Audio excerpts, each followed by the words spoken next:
ನಾಯಕತ್ವ ಫೈಟ್ ಇನ್ನೂ ಸಿಗದ ಕ್ಲಾರಿಟಿ. ಹೈಕಮಾಂಡ್ ಭೇಟಿ ಮಾಡ್ತಾರಾ ಡಿಸಿಎಂ ಡಿಕೆ ಶಿವಕುಮಾರ್? ದೆಹಲಿಗೆ ಹೊರಟಿದ್ದಾರೆ ಡಿಸಿಎಂ ಡಿಕೆ ಶಿವಕುಮಾರ್. ಸಿಎಂ ಪಟ್ಟಕ್ಕಾಗಿ ಪಟ್ಟನ್ನ ಹಿಡಿದಿದ್ದಾರೆ ಡಿಕೆ ಶಿವಕುಮಾರ್. ಅಧಿವೇಶನ ಮುಗಿಲಿ ಅಂತ ಹೇಳಿ ಕಾಯ್ತಾ ಇದ್ದಂತಹ ಡಿಕೆ ಶಿವಕುಮಾರ್ ಅಧಿವೇಶನ ಮುಗಿದ ಕೂಡಲೇ ದೆಹಲಿಗೆ ಹಾರಿದ್ದಾರೆ ಡಿಕೆಶಿ.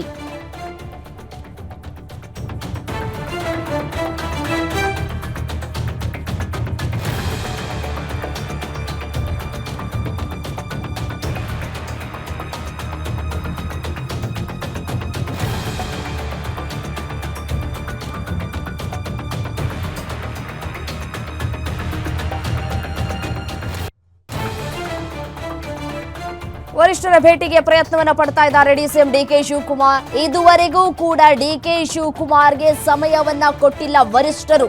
ಶತಾಯಗತಾಯ ನಾಯಕತ್ವ ಬದಲಾವಣೆ ಮಾಡಿ ಅಂತ ಕೇಳಲಿಕ್ಕಿದ್ದಾರೆ ಡಿಕೆ ಶಿವಕುಮಾರ್. ಸೊ ಹಾಗಾಗಿ ಹೈಕಮಾಂಡ್ನ ಲೆಕ್ಕಾಚಾರ ಏನು? ಹೈಕಮಾಂಡ್ನ ನಾಯಕರು ಕೂಡ ಇಲ್ಲಿವರೆಗೂ ಕೂಡ ಭೇಟಿ ಆಗೋದಕ್ಕೆ ಮುಂದಾಗ್ತಾ ಇಲ್ಲ.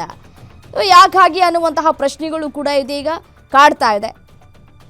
ರಾಜ್ಯದಲ್ಲಿ ಮುಖ್ಯಮಂತ್ರಿ ಸ್ಥಾನದ ಅಧಿಕಾರ ಹಂಚಿಕೆ ಬಗ್ಗೆ ಸಾಕಷ್ಟು ಚರ್ಚೆಗಳು ತೀವ್ರಗೊಳ್ತಾ ಇದೆ. ಇದಕ್ಕೆ ಫುಲ್ ಸ್ಟಾಪ್ ಹಾಕುವಂತಹ ಕೆಲಸಕ್ಕೆ ಹೈಕಮಾಂಡ್ನ ನಾಯಕರು ಮುಂದಾಗ್ತಾ ಇಲ್ಲ.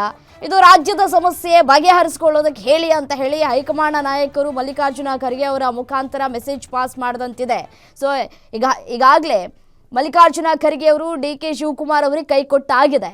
ಸೊ ಹಾಗಾಗಿ ಇವತ್ತು ದೆಹಲಿಗೆ ತೆರಳ್ತಾ ಇದ್ದಾರೆ. 3 ಗಂಟೆಗೆ ದೆಹಲಿಗೆ ಅವರು ಇರ್ತಾರೆ. ಸೊ ಹಾಗಾಗಿ ಇವತ್ತು ಸಮಯ ನಿಗದಿ ಆಗಿದೆಯಾ ಭೇಟಿ ಆಗೋದಕ್ಕೆ? ಹೈಕಮಾಂಡ್ ನಾಯಕರು ಯಾರು ಸಿಗ್ತಾರೆ ಅನ್ನುವಂತಹ ಪ್ರಶ್ನೆಗಳು.